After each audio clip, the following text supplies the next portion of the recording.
ಸ್ನೇಹಿತರೆ ಎಲ್ಲರಿಗೂ ನಮಸ್ಕಾರ. HRMS ESS 2.0 ಏನಿದೆ ಇದರಲ್ಲಿ ಫೆಸ್ಟಿವಲ್ ಅಡ್ವಾನ್ಸ್ಗಾಗಿ ಯಾವ ರೀತಿಯಾಗಿ ಅಪ್ಲಿಕೇಶನನ್ನು ಹಾಕಬೇಕು ಅನ್ನೋದನ್ನು ನಾವು ನೋಡೋಣ. ನೀವು ಲಾಗಿನ್ ಆದ ನಂತರ ಈ ರೀತಿಯಾದಂಥ ಒಂದು ಸ್ಕ್ರೀನ್ ನಿಮಗೆ ಕಾಣಿಸುತ್ತೆ. ಲಾಗಿನ್ ಆಗುವ ವಿಧಾನ ಎಲ್ಲರಿಗೂ ಕೂಡ ತಿಳಿದಿರ್ತಕ್ಕಂಥದ್ದು. KGD ನಂಬರ್ ಮತ್ತು ಪಾಸ್ವರ್ಡನ್ನು ಬಳಸಿ ಕ್ಯಾಪ್ಚಾವನ್ನು ಬಳಸಿ ನೀವು ಲಾಗಿನ್ ಆದ ನಂತರ ಈ ರೀತಿಯಾದಂತಹ ವಿಂಡೋ ನಿಮ್ಮ ಆ್ಯಂಡ್ರಾಯ್ಡ್ ಆ್ಯಪ್ನಲ್ಲಿ ಕಾಣಿಸುತ್ತೆ. ಎಡಭಾಗದ ಮೇಲ್ಭಾಗದಲ್ಲಿ ನಿಮ್ಮ ಹೆಸರು ಇರುತ್ತೆ. ನಂತರ ಕೆಳಭಾಗದಲ್ಲಿ ನಾವು ಆಪ್ಷನ್ಗಳನ್ನು ನೋಡ್ಬೋದು. ಹೋಮ್ ಅಂತ ಇದೆ, ಸರ್ವೀಸಸ್ ಅಂತ ಇದೆ, ಡಿಜಿಲಾಕರ್ ಇದೆ. ಆ ಸರ್ವೀಸಸ್ಸಲ್ಲಿ ಕ್ಲಿಕ್ ಮಾಡಿದಾಗ ನಮಗೆ ಯಾವ್ಯಾವ ಸರ್ವೀಸಸ್ಸು HRMS ESS 2.0ನಲ್ಲಿ ಲಭ್ಯ ಆಗುತ್ತೆ ಮೊಬೈಲ್ ಆ್ಯಂಡ್ರಾಯ್ಡ್ ಆ್ಯಪ್ನಲ್ಲಿ ಅಂತಕ್ಕಂಥದ್ದನ್ನು ತೋರಿಸುತ್ತೆ. ಅದರಲ್ಲಿ 4ನೇ ಆಯ್ಕೆ ಮುಂಗಡ ಅಂತ ಇದೆ. ಆ ಮುಂಗಡದ ಮೇಲೆ ಕ್ಲಿಕ್ ಮಾಡಬೇಕು.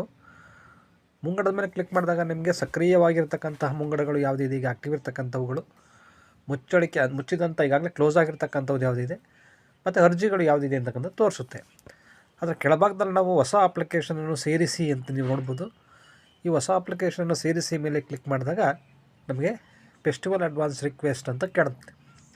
ಆ ಫೆಸ್ಟಿವಲ್ ಅಡ್ವಾನ್ಸ್ ರಿಕ್ವೆಸ್ಟ್ ಮೇಲೆ ಕ್ಲಿಕ್ ಮಾಡಿದಾಗ ನಮಗೆ ನೋಡಿ ಈ ರೀತಿಯಾಗಿ ವಿಂಡೋ ಕಾಣಿಸುತ್ತೆ. ನೌಕರರ ವಿವರಗಳನ್ನು ನಾವು ಕ್ಲಿಕ್ ಮಾಡಿ ಬೇಕಾದ್ರೆ ನೋಡ್ಬೋದು. ಮುಂಗಡದ ವಿವರ ಫೆಸ್ಟಿವಲ್ ಅಡ್ವಾನ್ಸ್ ಇದೆ. ಹಬ್ಬದ ಹೆಸರನ್ನು ನಾವು ಸೆಲೆಕ್ಟ್ ಮಾಡ್ಕೋಬೇಕು, ಯಾವ ಹಬ್ಬ ಇದೆ ಆ ಹಬ್ಬಕ್ಕೆ. ಅನಂತರ ಗರಿಷ್ಠ ಮೊತ್ತವನ್ನು ಅವರ ಬೇಸಿಕ್ಕಿಗೆ ಅನುಗುಣವಾಗಿ ತೋರಿಸುತ್ತೆ. ನಂತರ ಮೂಲ ವೇತನಕ್ಕೆ ಅರ್ಹವಾದ ಮೊತ್ತ ತೋರಿಸುತ್ತೆ. ಬಡ್ಡಿ ದರ ಯಾವುದೂ ಇಲ್ಲ ಅಂತ ತೋರಿಸುತ್ತೆ. ವಿನಂತಿಯ ಮೊತ್ತ 25,000. ಶರಾದಲ್ಲಿ ನೀವು ಟೈಪ್ ಮಾಡಿ ಫೆಸ್ಟಿವಲ್ ಅಡ್ವಾನ್ಸ್ ರಿಕ್ವೆಸ್ಟ್ ಅಂತೇಳಿ.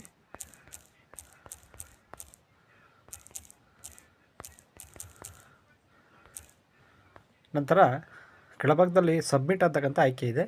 ಆ ಸಬ್ಮಿಟ್ ಆಯ್ಕೆ ಮೇಲೆ ಕ್ಲಿಕ್ ಮಾಡಿದಾಗ ನೀವು ಖಚಿತವಾಗಿ ಸಲ್ಲಿಸಲು ಬಯಸುವಿರ ಕನ್ಫರ್ಮೇಷನ್ ಮೆಸೇಜ್ ಕೇಳುತ್ತೆ. ಆಗ ನಾವು ಅದನ್ನು ಎಸ್ ಅಂತೇಳಿ ಕ್ಲಿಕ್ ಮಾಡಬೇಕಾಗತ್ತೆ.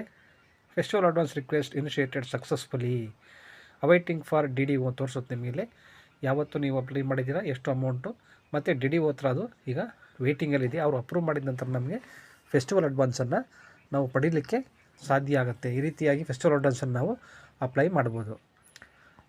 ಇದರ ಬಗ್ಗೆ ಅನೇಕ ಜನ ಕೇಳ್ತಾ ಇದ್ರು ಅಂತೇಳಿ ಈ ಒಂದು ವಿಡಿಯೋವನ್ನು ಮಾಡ್ತಾಯಿದ್ದೀನಿ. ಯಾರಿಗೆ ಅಗತ್ಯವಿದೆ ಈ ವಿಡಿಯೋ ಅವರಿಗೆಲ್ಲ ಇದನ್ನು ಫಾರ್ವರ್ಡ್ ಮಾಡಿ ಅಂತ ಕೇಳ್ಕೊಳ್ತಾ, ವಿಡಿಯೋವನ್ನು ವೀಕ್ಷಿಸಿ ಚಾನಲನ್ನು ಸಬ್ಸ್ಕ್ರೈಬ್ ಮಾಡಿ ಅಂತ ಕೇಳ್ಕೊಳ್ತಾ ಎಲ್ಲರಿಗೂ ಧನ್ಯವಾದಗಳು.